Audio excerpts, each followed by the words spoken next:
Assalamualaikum warahmatullahi wabarakatuh. Alhamdulillah rabbil alamin wahda wassalatu wassalamu ala asrofil anbiya wal mursalin wa ala alihi wasahbihi wasallam azamain amma ba'du. Langkah yang pertama yang paling utama, marilah kita panjatkan puja dan puji syukur kepada Allah Subhanahu wa taala yang telah memberikan kita beribu-ribu nikmat, di antaranya nikmat kesehatan dan nikmat kesempatan, sehingga saya bisa menyampaikan ceramah saya tentang riba dan bunga bank. Langkah yang kedua, solawat bertangkaikan salam junjungan kita Nabi besar Muhammad SAW yang berlapaskan Allahumma sholli ala sayyidina Muhammad wa ala ali sayyidina Muhammad. Yang saya hormati dosen pengampu saya Pak Jilparoni Esos IMA, yang saya sayangi kedua orang tua saya, yang saya cintai teman-temanku sekalian. Adapun ceramah saya ini membahas tentang riba dan bunga bank. Adapun pengertian dari riba. Riba yang berasal dari bahasa Arab artinya tambahan, yang berarti tambahan pembayaran atau uang pokok pinjam.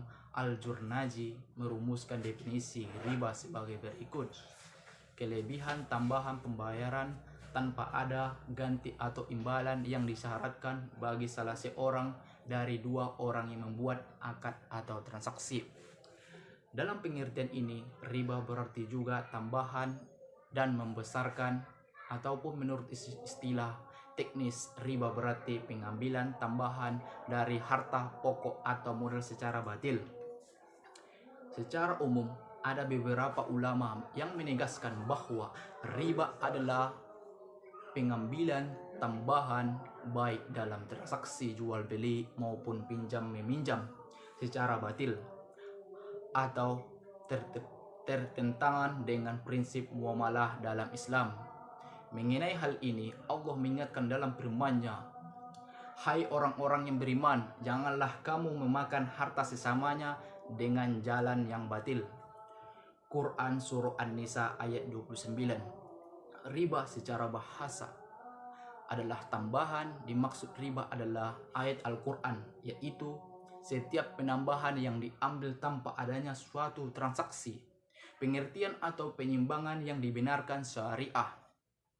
Adapun yang dimaksud dengan transaksi pengganti atau penyeimbang, yaitu transaksi bisnis atau komersial yang melegitimasi adanya penambahan tersebut secara adil, seperti transaksi jual beli, gadai, sewa, atau bagi hasil proyek.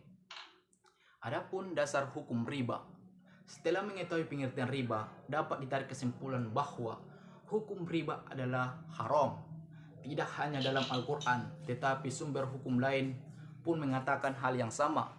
Oleh sebab itu, setidaknya ada 3 dasar hukum riba sebagai berikut. 1. Hukum riba dalam Al-Quran. Al-Baqarah ayat 275, yang artinya Allah telah menghalalkan jual beli dan mengharamkan riba. Quran Surah Al-Baqarah ayat 275.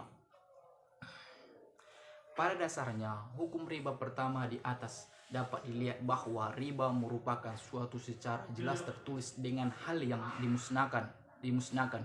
Sebagai manusia yang memiliki sikap tauhid, sudah senormalnya untuk menghindari diri dari hal yang tidak diperbolehkan oleh Allah.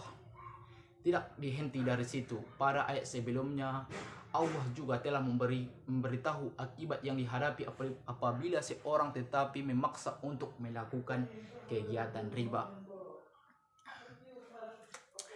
Dasar hukum riba terdiri ialah surah An-Nisa ayat 29. Dalam ayat ini, Allah kembali berbicara pada manusia yang memiliki iman dan tidak memperoleh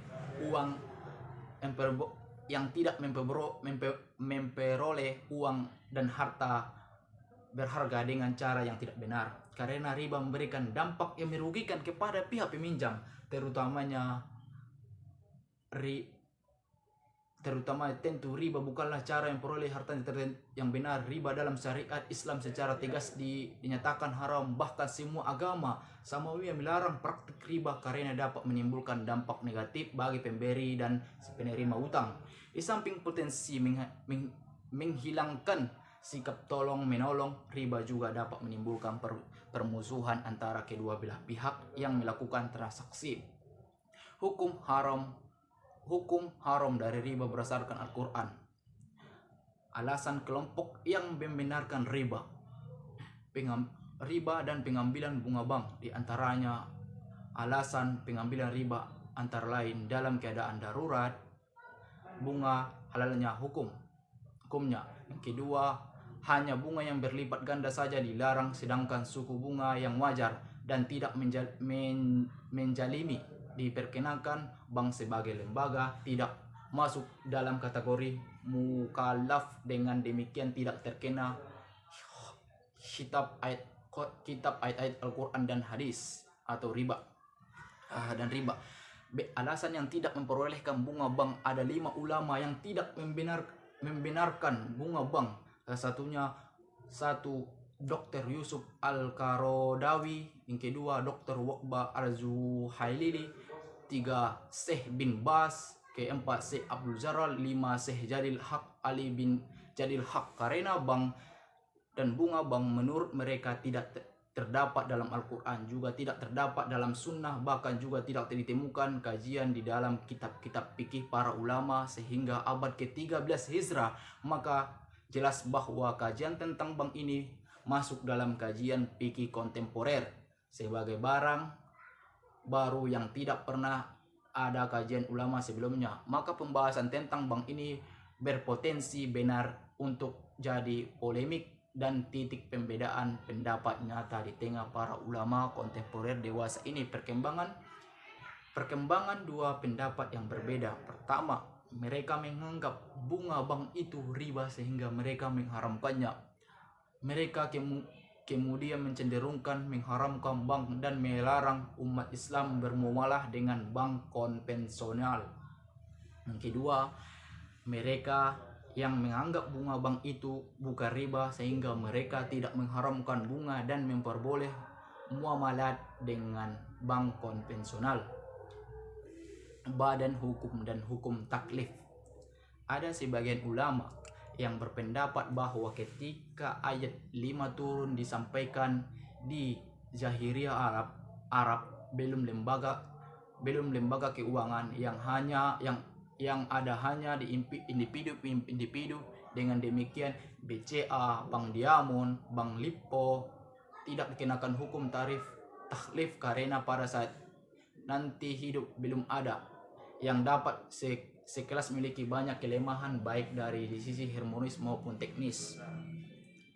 Adalah tidak benar pada para Rasulullah SAW tidak ada badan hukum sama sekali. Sejarah Romawi, Persia, dan Yunani menunjukkan ribuan lembaga keuangan yang mendapat pengesahan dari pihak penguasa tidak, atau dengan kata lain,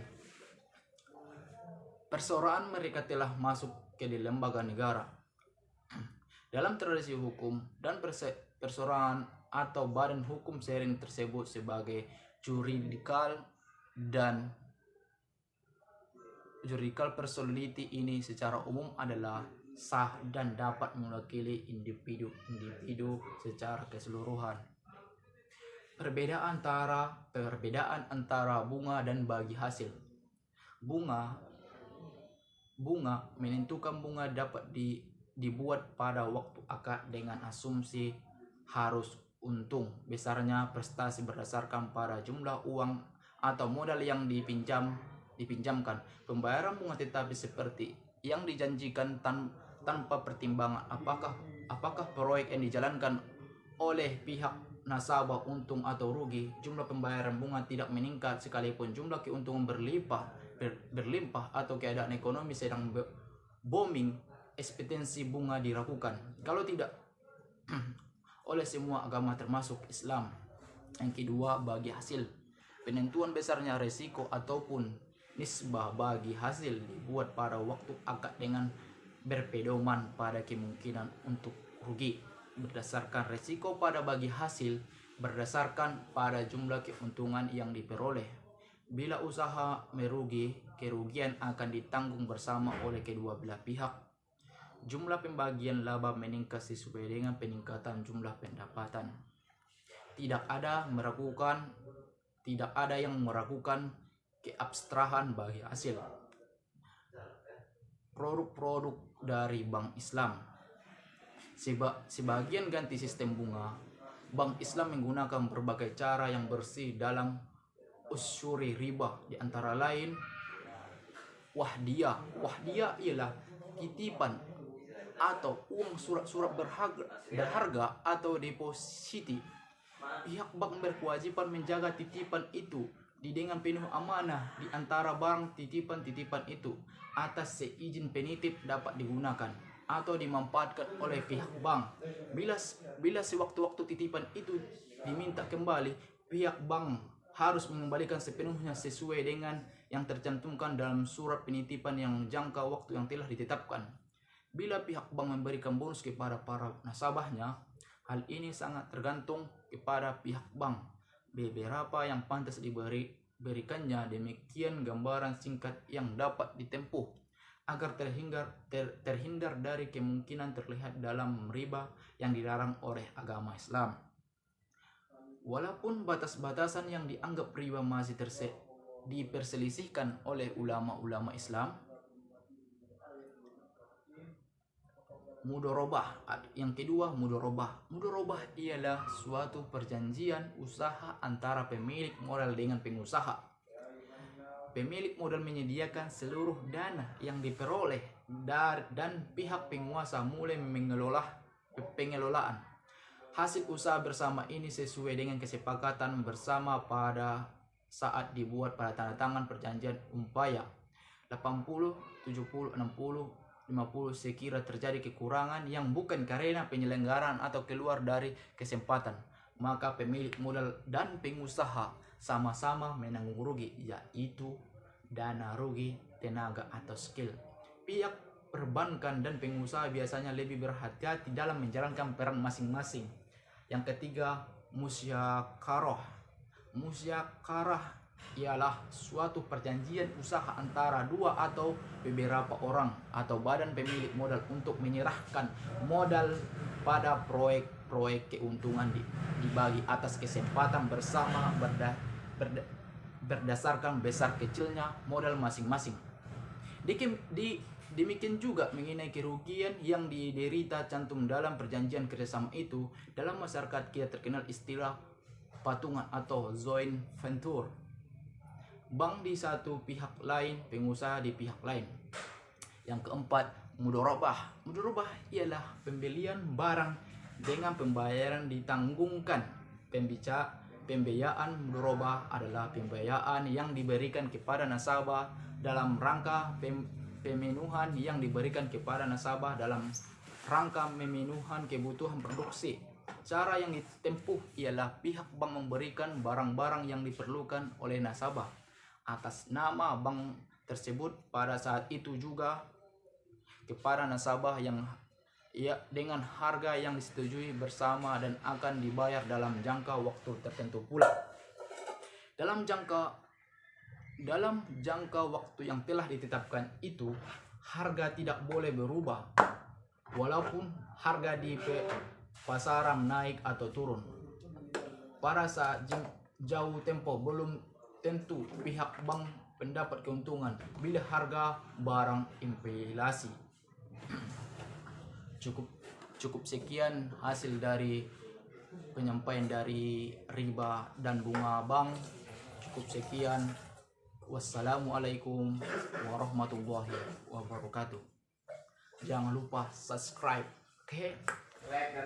Like dan komen.